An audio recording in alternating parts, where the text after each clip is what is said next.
Visa জালিয়াতি করলে 10 বছরের ভ্রমণ নিষেধাজ্ঞা। একটা সংবাদ এসেছে নিউজ 24, আমার চ্যানেলেই নিউজ 24 একটা সংবাদ এসেছে, এখানে বলা ব্রিটিশ হাই কমিশনার, এটা ব্রিটিশ হাই কমিশনারের বিষয়। বাংলাদেশ থেকে যুক্তরাজ্যে যাওয়ার পথে ভিসা জালিয়াতি বা অবৈধ উপায় অবলম্বন করলে সংশ্লিষ্ট ব্যক্তিকে 10 বছরের ভ্রমণ নিষেধাজ্ঞা দেওয়া হবে বলে সতর্ক করেছে রাজ্য সরকার। মঙ্গলবার 25 নভেম্বর ঢাকাস্থ ব্রিটিশ হাই কমিশন থেকে পাঠানো এক আনুষ্ঠানিক বিবৃতিতে এ তথ্য জানানো হয়।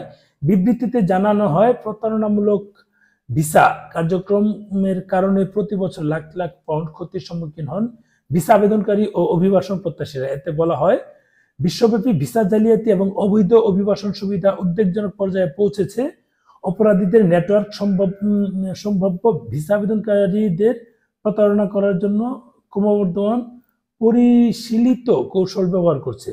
ভুক্তভোগীদের প্রায়শই অতিরিক্ত ফিসের বিনিময়ে ভিসা নিশ্চিতকরণ, যথাযথ যোগ্যতা ছাড়াই চাকরি বা দ্রুত প্রক্রিয়াকরণের প্রতিশ্রুতি দেওয়া হয়। বাস্তবতা হলো আর্থিক ক্ষতি, ভিসা প্রত্যাখ্যান, ভ্রমণ নিষেধাজ্ঞা এবং সবচেয়ে খারাপ ক্ষেত্রে হলো পাচার এবং শোষণ।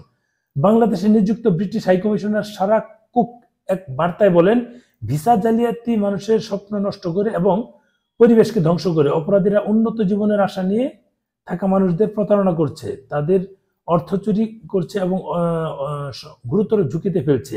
আমাদের বার্তা স্পষ্ট, শুধু সরকারি চ্যানেল ব্যবহার করুন, সমস্ত পরামর্শ যাচাই করুন এবং সন্দেহজনক কার্যক্রমগুলো প্রতিবেদন করুন। আচ্ছা, যাই হোক, কর্তাগুলোর প্রতিবেদন করুন। আচ্ছা, এখন অনেকেই শুনি যে ইংল্যান্ডে নিয়ে যাবে 15 লাখ, 20 লাখ, 25 লাখ টাকার বিনিময়ে। এরকম কিন্তু নিয়মিত হয়, অনেক তথ্য আসে।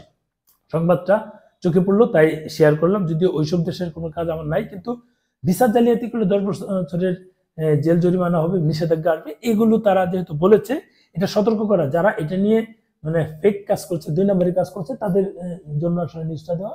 আমি জানি যে আমার চ্যানেলটা অনেকেই ফলো করে, অনেকে সাবস্ক্রাইব করে নাই, অনেকে ফলো করে, তাদের জন্য বার্তাটা দেওয়া যে এরকম কাজ আসলে যারা উন্নত জীবনের প্রত্যাশায় এই দালালদের হাতে লক্ষ লক্ষ টাকা তুলে দিচ্ছে এবং প্রতারণার শিকার হচ্ছে, এতে তার পরিবার, আত্মীয় স্বজন সবাই কিন্তু এটার সাফারার হচ্ছে।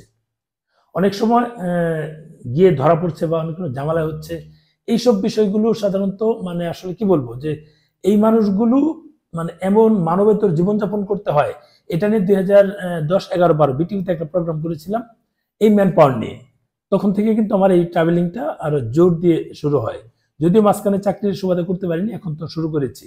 তখন দেখেছি যে ইংল্যান্ডে নিয়ে যাবে 15 লাখ, 16 লাখ, 17 লাখ, 13 লাখ, 14 লাখ, এরকম টাকা কিন্তু মানুষের দিয়ে অনেক প্রতারণার শিকার হয়েছে। এরকম আমার ভিডিও আছে, অনেকগুলো ভিডিও ইউটিউবে দেওয়া আছে, চাইলে দেখে নিতে পারেন।